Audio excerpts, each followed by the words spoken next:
Bonjour. Oui, bonjour. Ouais, mon ref, c'est Dazen, alias l'escroc du game. On se retrouve aujourd'hui pour une nouvelle vidéo, une nouvelle escroquerie. Je vais aujourd'hui vous présenter des animés. Vous êtes là pour ça, je suis là pour ça. Tout le monde est content. Avant de commencer, tu peux mettre un petit pouce bleu. Et ce, sans avoir vu la vidéo. Seul l'élite de l'élite fait ça. Comme d'hab, t'as un petit perso gribouillé qui s'affiche, hein. Si tu l'as reconnu, eh bien, tu vas mettre son nom en commentaire, comme un bon petit toutou. Je déconne, frérot, ne dislike pas cette vidéo. Et bah c'est tout. Let's go. Zébardi.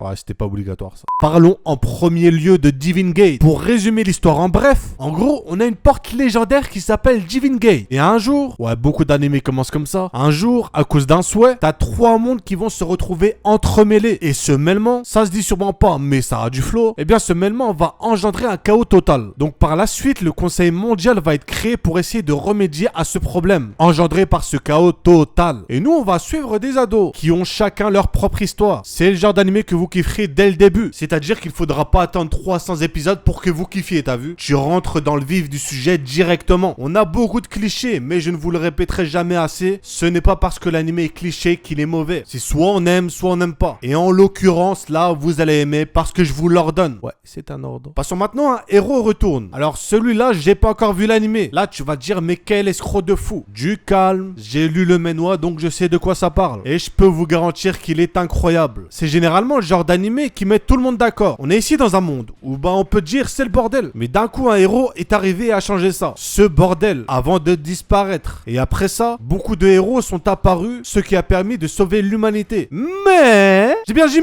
mais, comme je vous l'ai déjà dit, ce héros a disparu du jour au lendemain. Bon, tu l'auras deviné, notre héros sera justement notre protagoniste. Et mon gars, comment tu vas kiffer de fou? Le gars a trop de flow. Et il est vraiment trop balèze, c'est abusé. C'est le plus fort de l'animé dès le début. C'est un animé chinois, donc ça peut déranger. Et je vais pas vous mentir, généralement les animés chinois sont assez compliqués à retrouver. Donc je vais vous mettre le nom en anglais et en chinois en description, si jamais ça peut vous aider pour vos recherches. Be The Beginning, qui sort sa nouvelle saison très bientôt sur Netflix. Donc pour ceux qui connaissent pas l'histoire, en gros c'est une double intrigue autour d'un tueur et d'un policier, qui sont, vous vous rendrez compte, en réalité reliés entre eux. Donc notre tueur nommé par les enquêteurs Tueur B et Kate vont se retrouver dans une perpétuelle course l'un envers l'autre et créer toute une énigme autour d'eux. Que s'est-il passé? Quels sont leurs secrets? Et vous le verrez en regardant l'animé, l'histoire de l'enquêteur est vraiment poignante. Moi, elle m'a vraiment choqué. Tout d'abord, déjà, c'est rare d'avoir une énigme aussi bien construite dans un animé et aussi voir des choses aussi sombres dans ce genre d'œuvre, surtout pour du Netflix. Donc la deuxième saison va bientôt sortir. J'en attends beaucoup vu que la première a été vraiment extraordinaire. Donc à voir impérativement. Zéro discussion, zéro sushi. Bon, j'avoue juste, hein. Tenju Tenge, qui est un animé de baston à l'ancienne, avec du uchi, de la comédie et des kebabs. Ouais, les kebabs c'est cool. On va suivre deux étudiants délinquants, deux racailles, qui arrivent dans une académie nommée Tudu pour diriger l'école en boss. Et à partir de là, ça va être du n'importe quoi. Ils vont se faire fumer et il va y avoir des bails et un peu de romance, tout ça.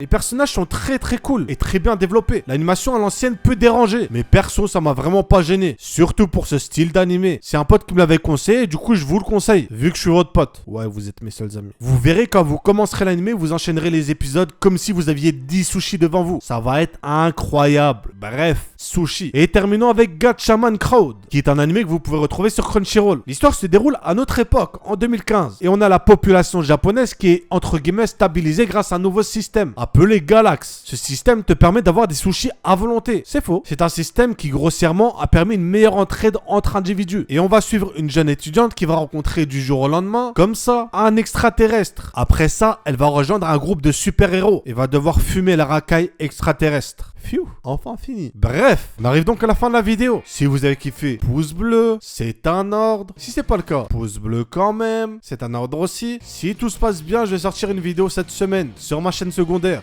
Donc n'hésitez pas à aller vous abonner. Et n'oubliez surtout pas, Dazen est un escroc. C'était Dazen. Sur ce, je vous dis à la prochaine.